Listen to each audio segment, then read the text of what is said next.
और एक ऐसा युवा है जिसको क्षेत्र के लोग एक कार्यकर्ता के रूप में जानते हैं। लोगों में कह सकते हैं कि उसकी पहचान बड़ी नहीं है, पर उसका सेवा जिस क्षेत्र में वो काम करता है वो बहुत बड़ा है। नमस्कार, मैं हूं आपके साथ प्रीति और आप देख रहे हैं सच टॉक्स। भाजपा के राष्ट्रीय अध्यक्ष नितिन नबीन ने डैमेज कंट्रोल करने की कोशिश की है, लेकिन ये डैमेज कंट्रोल किस बात की है वो हम आपको सबसे पहले बताते हैं। दरअसल बांकीपुर विधानसभा सीट पर उपचुनाव होना है। इसको लेकर भाजपा की तरफ से पहले अभिषेक कुमार बंटी का नाम फाइनल किया गया, उनका नामांकन का पर्चा भी भरवा दिया गया, लेकिन बाद में अभिषेक कुमार बंटी ने यू टर्न ले लिया और उन्होंने चुनाव लड़ने से मना कर दिया। इसके बाद आनन फानन में उसके बाद भाजपा की तरफ से नीरज कुमार सिन्हा को कैंडिडेट बनाया गया। लेकिन अब बात यह है कि भाजपा के राष्ट्रीय अध्यक्ष नितिन नबीन जो अभिषेक कुमार बंटी का नाम फाइनल होने के बाद उन्होंने महज 10 मिनट में ही उन्हें बधाई और शुभकामनाएं दे दी थी, वहीं नीरज कुमार सिन्हा के नाम के ऐलान के बाद उन्हें बधाई और शुभकामना देने में 20 घंटे का वक्त लग गया था। इसे लेकर लगातार अब सवाल भी खड़े हो रहे थे कि क्या भाजपा के राष्ट्रीय अध्यक्ष नितिन नबीन नीरज कुमार सिन्हा के नाम पर मुहर लगने से खुश नहीं है। आपको बता दें कि नितिन नबीन ने आज प्रेस कॉन्फ्रेंस किया है, लेकिन प्रेस कॉन्फ्रेंस में उन्होंने क्या कुछ कहा है आइए सबसे पहले हम आपको वो सुनवाते हैं। उनके साथ खड़ा हूं, ये बड़ी खुशी है कि भारतीय जनता पार्टी का नेतृत्व ने एक मंडल अध्यक्ष जैसे कार्यकर्ता को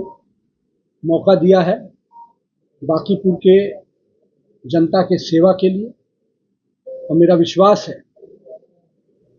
कि पिछले लंबे समय से क्षेत्र की जनता के साथ जो हमारा पारिवारिक संबंध रहा, मेरे पिताजी स्वर्गीय नवीन किशोर प्रसाद सिन्हा ने जिस क्षेत्र को संघर्ष करते हुए सींचने का काम किया, मैं कह सकता हूं उनके आशीर्वाद से, जनता के विश्वास से और हम कार्यकर्ताओं के साथ से मैंने भी 20 वर्षों तक इस क्षेत्र के लोगों के साथ कदम से कदम मिलाकर सुख दुख में उनके साथ सहभागी बनकर उनके साथ काम करना सीखा भी, काम को आगे बढ़ाना भी सीखा। मैं तो हमेशा कहता हूं कि मेरे क्षेत्र के कार्यकर्ता और जनता ने ही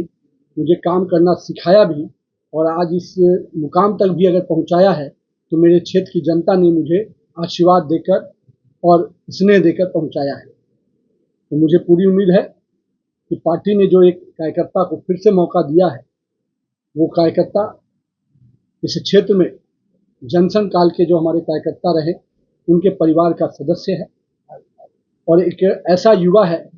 जिसको क्षेत्र के लोग एक कार्यकर्ता के रूप में जानते हैं। वो हर लोगों की समस्याओं के साथ खड़ा रहता है। लोगों में कह सकते हैं कि उसकी पहचान बड़ी नहीं है, पर उसका सेवा जिस क्षेत्र में वो काम करता है वो बहुत बड़ा है। मुझे उम्मीद है कि बांकीपुर के लोग का भी वही आशीर्वाद और स्नेह जो मुझे मिला, भारतीय जनता पार्टी को मिला, वो स्नेह और आशीर्वाद नीरज सिन्हा को भी पूरी तरह से मिलेगा और ये युवा बांकीपुर के लोगों का भाई और बेटा बनकर समर्पण भाव से, सेवा भाव से इस क्षेत्र की सेवा करेगा और बांकीपुर का जो विकास पिछले 20 वर्षों में, या हम कह सकते हैं कि पिछले 5 वर्षों में जो पार्टी ने मुझे मंत्री के रूप में भी मौका दिया, हम लोगों ने कई ज्वलंत विषयों को समाधान के रास्ते, लोगों को इस समस्याओं को निराकरण के रास्ते और आम लोगों को एक अच्छा जीवन देने के वास्ते हम लोगों ने पूरा प्रयास किया है। तो आपने सुना कि किस तरह से नितिन नबीन ने बांकीपुर की जनता से कहा है कि जिस तरह से मैंने आपकी सेवा की है एक भाई बनकर, एक बेटा बनकर, उसी तरह से नीरज कुमार सिन्हा को भी आप मौका दीजिए, वो भी एक भाई और बेटा की तरह आप सबों की सेवा करेंगे। आपको बता दें कि एक तरफ जहां नितिन नबीन के ये बधाई और शुभकामना देने वाली जो बात थी उसको लेकर कई सवाल उठ रहे थे, वहीं अब नितिन नबीन ने साफ तौर पर प्रेस कॉन्फ्रेंस कर उन्हें बधाई दी है और उन्होंने कहा है कि जो भाजपा है वो अपने एक कार्यकर्ता को कैंडिडेट उसने बनाया है, एक कार्यकर्ता पर भरोसा दिखाया है। भले ही नीरज कुमार